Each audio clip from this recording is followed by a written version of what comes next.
Please introduce yourself and briefly summarize your education and professional background. I'm Bob Page. I'm currently a vice president at HNTB. I also lead our water resources practice within the firm. I've been here about 17 years and been practicing professionally for about 25 years. Graduated from Purdue with a degree in agricultural and biological engineering a few years ago and have been working in the field ever since. Talk a little bit more about your specific role at HNTB and the water resources. Do you have particular projects or like a work focus that most of your work tends to involve, or do you spread out a bit more around the water industry? We're pretty spread out around the water industry. We do everything water resources related that many firms can do. So, we do a lot of work with stormwater, green infrastructure, working with DOTs and other transportation agencies to make sure that they are trying to ensure that they don't have stormwater projects or stormwater problems. We also design wastewater treatment plants, drinking water plants, booster stations, pump stations, collection and distribution systems. So we do dams and levees. So anything water resources related, we do that. All right, great. That's a very wide and firm background in the water industry. I think that's going to be great. Okay, so we're here to talk about a specific project and a little bit that dealt with some stormwater problems and used techniques often referred to as green infrastructure or now low impact development, or LID. Before we talk about this project, can you share how you would define LID and why it's increasingly more common in stormwater engineering?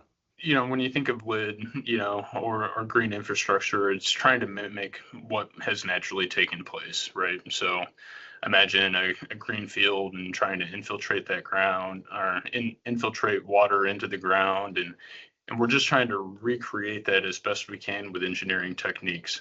So, it's working to reduce runoff from projects or from the built environment, and just trying to minimize the human impact on the natural water world as best we can.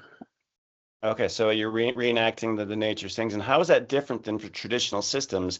And maybe could you give us a couple of maybe some of the most common and popular and usable examples of what that looks like? So in a traditional system, we think of stormwater. Our historically, stormwater's been put into a pipe, take it to a river, just get it away from your development as fast as possible. Through the years, that's led to larger, as we get more rainfall and more runoff, that's led to problems at streams and rivers and creeks, and where we're just accumulating that volume of water downstream instead of where it naturally fell. So, traditional stormwater infrastructure has been to get it away as fast as possible. Historically, one of the things they always said was beat the peak, where you're trying to beat that peak flow with your stormwater discharge. And so trying to move away from that and reduce the amount of water that we're conveying to those, especially in a rapid way. Okay, and besides the increased stormwater falls, it's the amount of impervious surfaces plays a big part in that. Is that correct? You're right. And so whenever we put a house or a road or a parking lot, that infiltrates very little of that water gets into the ground, and recharges our groundwater and provides drinking water and all of those things. So that's why traditionally they've tried to put it into a pipe and move it away from that. So you get it out of, just move it away. So a lot of the green infrastructure LID techniques are more trying to move away from that. And even if you are still building a parking lot or something like that, trying to take it somewhere where we can actually start to recharge that groundwater rather than just take it away from the site. Can you talk a little bit about why some of the thinking has changed along those lines? Like, is it because the old techniques just weren't working and there was so much standing water and flooding, or is it also a realization that the green infrastructure techniques are better for the environment, they work better? What was some of the thought that's leading to these kinds of changes? It wasn't so much that things weren't working, it was almost that they worked too well, right? So when you're concentrating water at a stream or a river, you're bringing all the water from the development of a major city into a singular point or multiple points. So you're getting an incrementally larger volume of water very rapidly at discharge locations. And so that's leading to larger storm event or larger flood events at those creeks and rivers and streams and everything else. So part of it's been, as we see that increase in rainfall and the intensity of storms changing, and we just see these larger events, we design bridges and roads and other infrastructure to a certain level. But as we continue to develop and pipe stormwater to the rivers and creeks, we start to see that maybe that isn't the best idea. And then, it's also, we want to recharge the groundwater. We want to refill our aquifers. We want to let the natural cycle take place. So it's also due to the fact that it's better for the environment as a whole to just let the water stay where it falls as best we can. Okay, now am I correct that some of these systems kind of temporarily slow water down before putting it into the previous system, and some yet, completely return all the water into like a groundwater system? Is that correct? Yeah, so part of it depends on how much volume or how much area you have to actually put in like an LID type system. So some of them, if you're to build a rain, the other thing is, as engineers, we like to make sure that we cover all of our bases and don't and try to minimize risk, right? So even if we're designing a rain garden that should theoretically be able to hold X volume of water, and we design to a certain storm reoccurrence event, we're going to provide some type of overflow, some way to convey water if that event's exceeded. And so part of it's trying to infiltrate as much as that as we can, but sometimes we're constrained by space limitations or soil conditions, and we still can only infiltrate so much. And so that's where it comes into reducing some of that peak flow is, we're taking off some of the volume, but providing ourselves with an outlet for those storm events that either exceed or for some reason the system doesn't work. We like to provide kind of that safety net. Okay, and I believe some of those techniques involve like the use of permeable pavers and catch basins to temporarily hold water. But maybe it's a better way to explain how those work by talking about this particular project that we're going to talk about. It's in Indianapolis, and what can you tell me about it in as much detail as possible? Yeah, so I want to thank the Indianapolis Department of Public Works for allowing us to work on this project and talk about it. They were, a critical partner in delivering this and working through some things, and they've been at the forefront of doing low impact development for a number of years in green infrastructure and have a lot of great examples in the city. But this project in particular was about a 5 or 6 block area of what was called the Norwaldo neighborhood and kind of the near northeast side of Indianapolis. It was a neighborhood that was built in probably the 50s or 60s, and before putting in stormwater infrastructure was really a practice. So they had a couple of natural outlets where water would kind of tend to run towards, but they had a lot of ponding in front yards, ponding in neighborhoods, and Indianapolis's climate isn't exactly great for water to just sit on our streets. It tends to degrade them and tear them apart, like a lot of climates. But anytime you have that freeze thaw cycle in standing water, it just really tears roads apart. So ultimately, they had issues of this flooding and just street degradation and wanted to reduce the problems for the residents in the neighborhood and also their cost by fixing the infrastructure so that they don't get that ponding water and the street degradation. So who called for this kind of change and wanting something different? Did it come from the residents and who are facing the ponding? Was it the transportation department seeing the damage that was happening to the streets? Who was out there saying, hey, something different needs to be done and we need to fix this? I think it was the Indianapolis Department of Public Works just recognizing it. I'm sure the residents voiced their frustrations through the years, but I can't necessarily guarantee that. I think they recognize the need for the stormwater. DPW recognized the need for the stormwater infrastructure and also to fix the roads while we were there tearing things up and trying to fix it. Okay, can you tell me as much as possible about what was done to fix the problem and how much of an impact was it being an older neighborhood as you described? was that more difficult? Was it the problems with both of like what was there and the options that you had to fix things? Were those limited by it being an older neighborhood as opposed to a more recent build? So in some ways it was limited, but in other ways it wasn't. So, you know, we were partially limited because there were some things that, um, you know, over the last 50, 60 years, residents had done to within the right of way to improve that, you know, we wanted to do, you know, as designers in the city, they wanted to do things within their right of way to make improvements. But it was also easier because there wasn't stormwater infrastructure there, right? So we didn't really have to rip anything out that was already in the ground. So it wasn't like we were replacing traditional storm sewers, but a lot more of it was those things that residents had invested their time and money in over the years of improvements, and whether it was, you know, putting in parking areas along the street for themselves.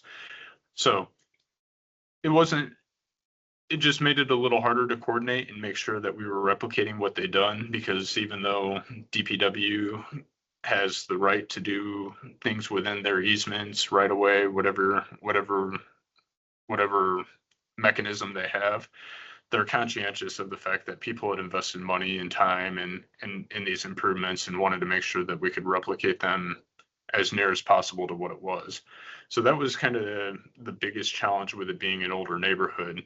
But it was nice that we weren't necessarily pulling out, you know, we weren't pulling out old storm sewer for the most part. There were a couple of areas where there was some storm sewer that we could utilize, but generally speaking, it wasn't that big of a deal. But the bigger issue is it's pretty flat. You know, like we're in Indianapolis, Indiana.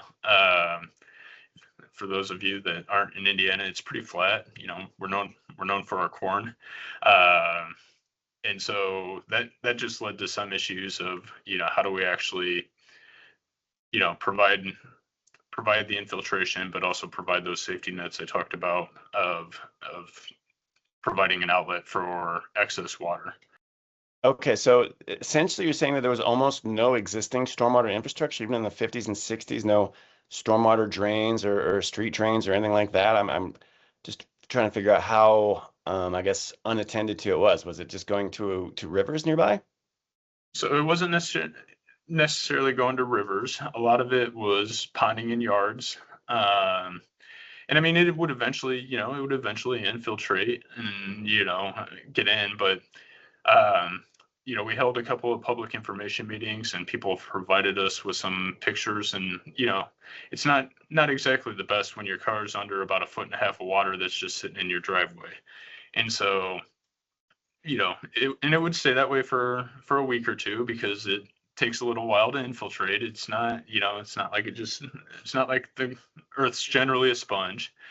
And so, you know, I can't speak to what was designed in the past and how development took place, but generally all it was sheet flow coming off the road and then ponding in front yards. And, you know, there was enough of a slope that it would slowly go towards a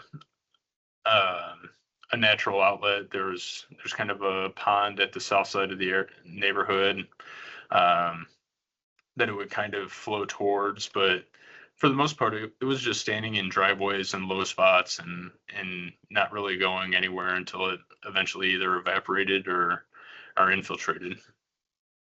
Okay, so it sounds like it was a pretty much a blank slate to work with. But I did see some excellent pictures of what was done on the project, and it looked like there was a lot of use of like porous pavers to slope the development, and something that I saw referenced as a hybrid ditch, which I'm not super familiar with. Can you talk now as much as you can about the tools that you did use, especially the green infrastructure and the lid-based tools to, you know, alleviate that ponding and get that water, you know, back into the groundwater, into the discharge? I'll talk about the permeable pavers first because I think those were a real benefit in reducing the amount of ponding in the neighborhood. So what we did was we designed a couple of strips on each side of the roadway and rebuilt the crown of the road to kind of direct the water into that area, and then designed permeable pavers So the permeable pavers sit on top near the street level, and then under that's a permeable stone layer wrapped in geotextile to try and prevent clogging of that stone. So that allows the water to seep in, start infiltrating. But within that storm layer, we did provide that overflow pipe that I talked about. So there is a way to convey some of that water away and to an outlet. And so it's providing that infiltration, but also moving some of the water away when it needs to, or when it's available to. But there's a pretty big stone bench underneath the pipe too. So, primarily we're draining down, we're storing the water in that stone layer, and then hopefully that's infiltrating into the ground. But if not, it has a pipe that it can go into. Similarly, one of the other components of this was the hybrid ditch you mentioned. So a hybrid ditch is kind of that same thing, except there's not a stone layer on top. We bring sod back on top of it and kind of put it in the right of way in people's yards. Because one of the things that we've come across with some low impact development is the maintenance issues and being unsightly, particularly like rain gardens. If you don't keep up with the flowers, they look like weeds. Put a lot of native vegetation in, and some people think they're weeds. The nice thing about the hybrid ditch is it essentially looks like someone's front yard. And so when they're mowing their grass, they're mowing over a low impact development technique that they don't even know is there. And similar to the permeable pavers, there's a layer of sod on top instead of the pavers. And then a stone trench underneath with a pipe in it to convey that water. So similar to the pavers, trying to infiltrate in, let some of that water store in the stone pavement, but providing that outlet as well, so that if we do get those excess rain events, that there is a positive outlet rather than just sitting there and ponding. So let me clear up this picture that's in my head, and I saw some actual pictures. So on the porous pavers, the ones I saw, like you can see that they're, they look like pavement stones, except they're pretty, well, I don't know, not natural looking. I mean, they look like they're cut and specific, so you can see them. But are those on top? And there's also several feet of drainage stone. Can you maybe start with just those and like the stacking that takes place? Because what people see is not all that's there. Right. So at the bottom layer is we'll wrap everything. We'll put a geotextile. We'll excavate during construction, and then put a geotextile fabric down to try and prevent the earth from essentially creeping into the stone layer and clogging it. About how far deep? I'm sorry. It varies. I'm struggling to think about how deep it is, but I want to say between 2 and 3 feet deep.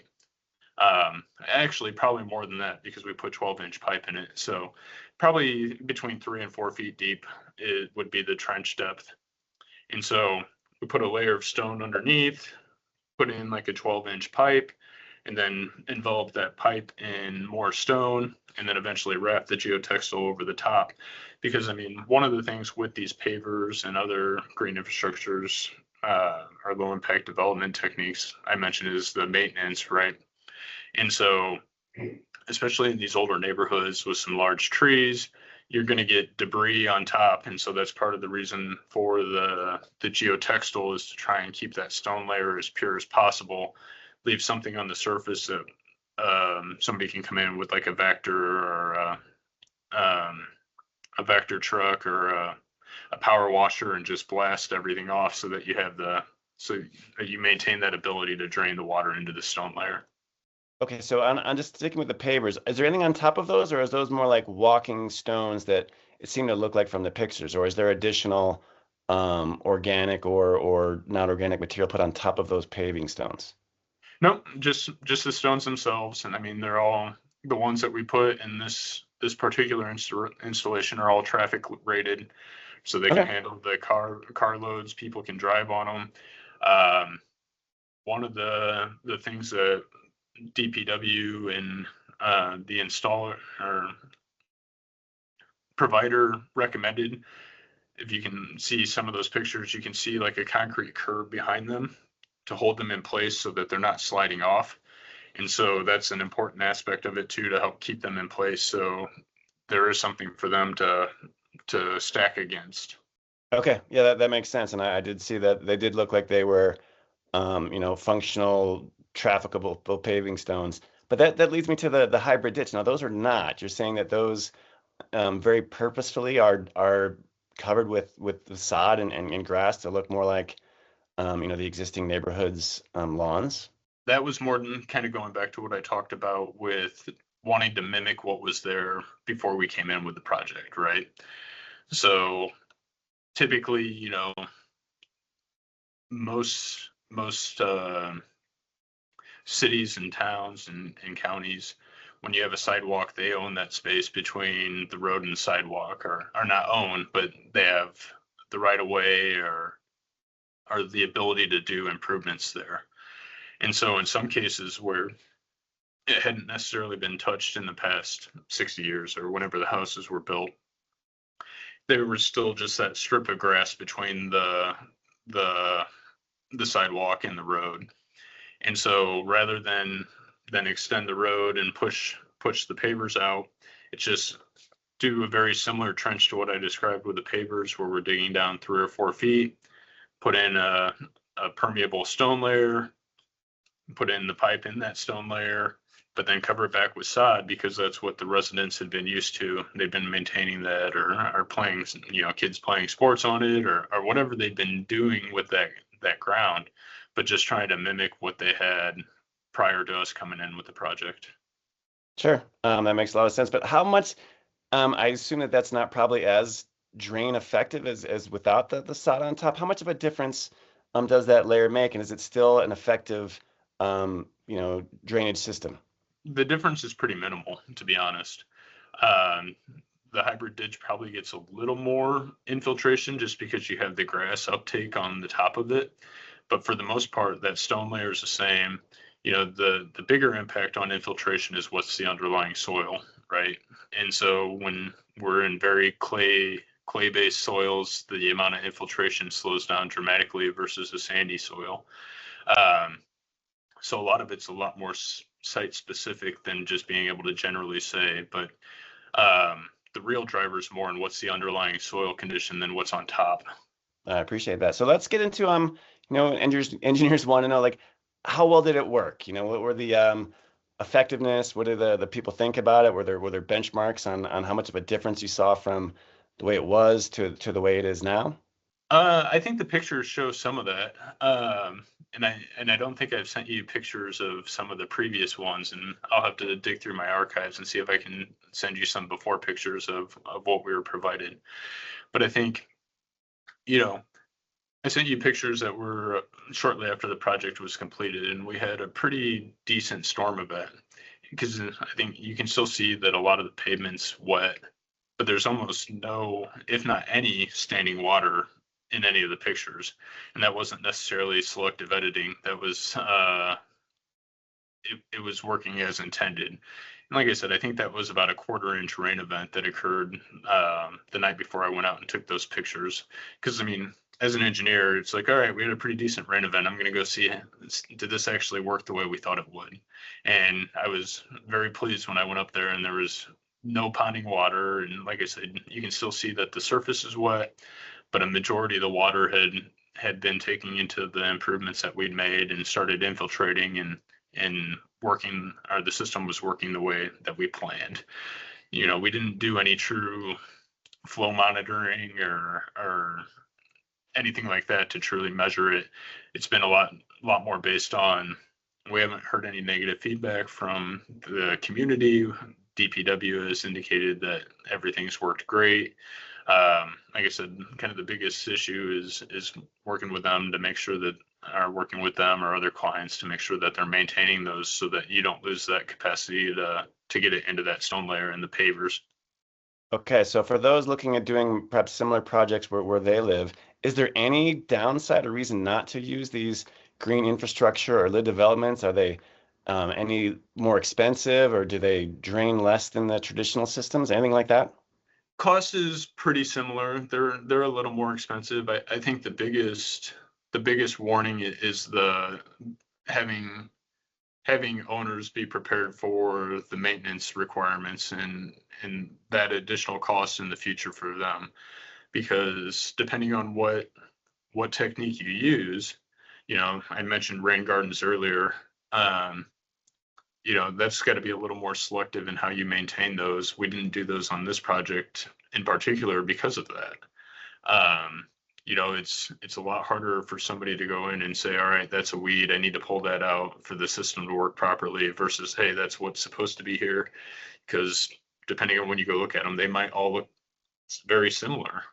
And then not to mention sometimes the residents that have those in the front of their property don't necessarily see them as a beautiful rain garden like some of us engineers do, and see it as more of a weed garden, and things just get chopped down, or weed whacker or whatever, or people may do.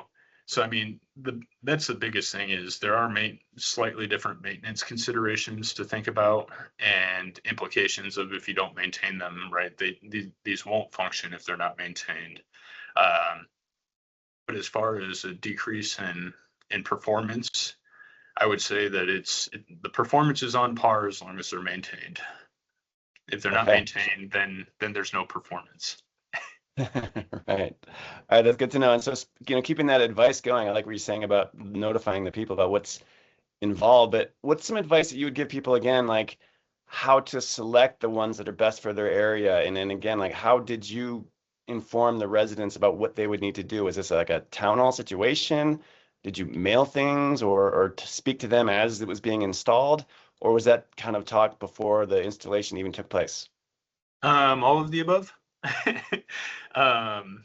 Admittedly, one of the first things we did was we sent out a mailer trying to pinpoint where people had historically seen issues in the neighborhood.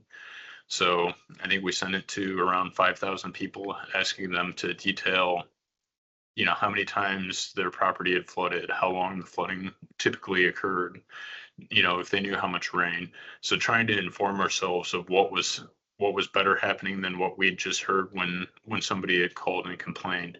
So we'd reached out to people pretty early in the project, so they knew something was happening. And then along those lines, as we started to develop the project, we held, I think we had two kind of town hall meetings at libraries. So how we develop, we looked at the site and went, all right, we think this would be a good location for a hybrid ditch. This is where pavers would be better, and started laying that out. And then at around the 30% design, we took that and had a public meeting and started informing the public of what we were doing, what the impacts would be, letting them weigh in on it, and telling them trying to tell them what their responsibilities would be if we went with pavers versus the hybrid ditch versus, like I said, we didn't put any rain gardens in, so we didn't spend a lot of time on that in this project. But trying to keep them informed of the project as we were going along, so that they felt ownership and felt involved in it. And then around the 60% design point, we had another public meeting where our design was more refined, and just talked to different folks about different concerns that they had.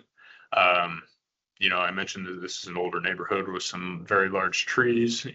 Many of the residents were concerned about trees, so we did the best we could to minimize those impact, and leave the 80-year-old oak trees that people are like, I really like my tree, and I understand why. I mean, but trying to take their thoughts, and part of the design was around, all right, if we leave that tree, and do we need to put pavers there, or do we need to put a hybrid ditch, or how do we work around that, or is there a way to convey water from that side of the street to the other side? And we couldn't avoid all the trees, but we did our best to avoid those that people specifically were like, that's, if you can, I'd really like that tree to stay. So it's very site specific, and looking at what's the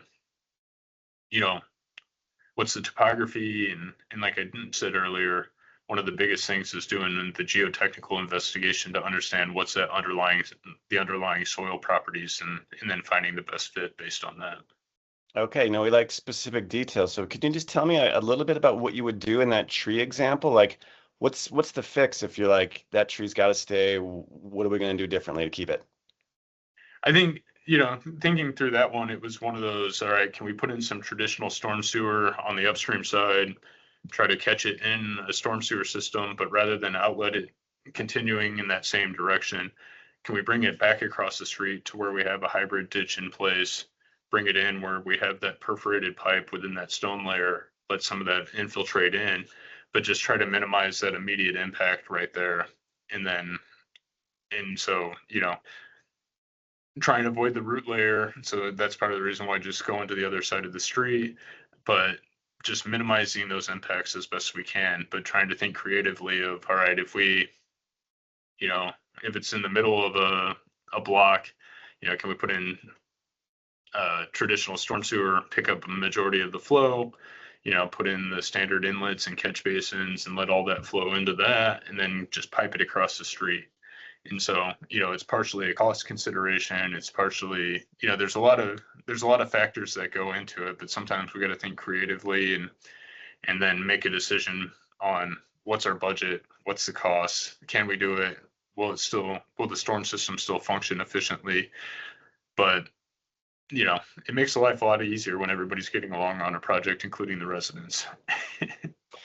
I agree, Bob, and that's fantastic advice. That's just the kind of things I'm looking for because I'm sure someone could come across this exact same problem, and then rather than them having to also rethink through this entire problem and get a new solution, maybe like, oh, I heard on this that they did it this way. Maybe let's try that. So I appreciate that. Perhaps a little bit about maybe what you learned from this project that you might try and continue on to other, similar or semi-similar projects. I think the biggest thing is that public facing aspect of it, right? Excuse me. The more we can communicate to folks that are going to have to live with us when we walk away at the end of the day, the better off the project's going to be. Um, you know, Keeping the public informed and involved and trying to implement as many of their thoughts as possible um, is always good. Or being able to have the public interface to be able to explain why it might not work and take that in, but allow people to voice their concerns and be a part of the process rather than, you know, somebody showing up with an excavator one day and just starting to build something and everybody, a lot of people call the mayor's hotline and they're like, what's going on? We didn't have any of that.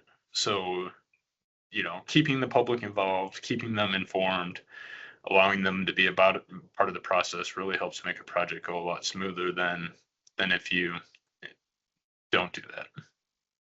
I'm guessing that that's got to happen like at the very onset of a project, even as it's even just a thought. Like you need to be thinking about the public engagement at the very earliest of stages. Right. And like I said, one of the good things we did was send out that questionnaire. And admittedly, when we got some of the results, we changed the project setup a little bit. We added some streets that weren't previously going to be a part of the project. Mainly because someone called and said, I get 3 feet of water on this street and you guys aren't touching it. And so part of that's working with the owner and saying, all right, here's what we're seeing, or here's what we're hearing. Can we expand that? Because like I said, as engineers that are brought into a project or even DPW, they only know what they hear from the residents. So when we make that outward public reach at the beginning of a project, we can learn a lot from the folks who are living there because like I said, DPW had no idea that part of the neighborhood was even an issue. And so once they saw the pictures and heard from the resident that had sent that in, they're like, yeah, we really should, change what we're doing. And maybe this portion's not as important, but we need to, while we're in the neighborhood and fixing things, we need to fix that one too. You sent out like a flyer or mailer to the people you thought it was like, and did they like one of their neighbors show it to them and be like, hey, why aren't we in there? No, I'm trying to think of I'm saying so that people can avoid or, make sure that more people are included on the first try. Well, and I think we did a buffer almost, right? So if you were within like a block of the streets we were doing, because it was a lot of north-south streets and 3 or 4 east-west streets. So it was kind of just a broad circle around that entire portion of the neighborhood. Got the mailer, and so it was, we covered our bases a little bit to be like, all right, these are the people that are going to have to drive through this project. These are the people that are going to be impacted. Well, traffic and sightline considerations that they might be, rather than just directly digging and then they saw, oh wait, but right. So I mean, it's at the end of the day, it's maybe it's 25 extra letters or something along those lines. Not a significant cost to the project to get everybody's input. All right, Bob, this has been fantastic, and there's a lot of great here. Is there anything particular to this project or to green infrastructure or lit that you feel like that we missed that we can you want to talk about before we stop recording? No, I mean, I think the biggest thing is making sure that everybody's aware of those maintenance requirements, right? It's a great practice. We're seeing more intense storm events across the country. So the more we can do to reduce our impacts, the better off we're all going to be at the end of the day. So highly recommend it, but make sure everybody's on board for those long-term maintenance requirements. And when you say everybody, is that typically like the residents themselves, or is that like a local street department, a maintenance team that is in charge of that maintenance? Both, depending on how you want to set it up and where they're actually located, right? So not most of the projects we implement aren't necessarily maintained by residents, except for, like I said, those hybrid ditches that are in those within the right of way. And, most of us mow within the right of way now and don't even know it.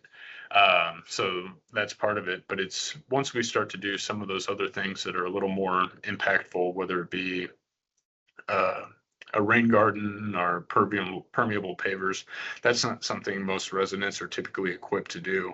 And if it's on private property too, you get into whole other considerations on whether, municipalities can maintain that or not. So most of what we do, it's more on the municipality side to maintain. And so making sure they have a long-term plan to possibly change how they're maintaining things, or they have is aware enough of what those maintenance requirements are.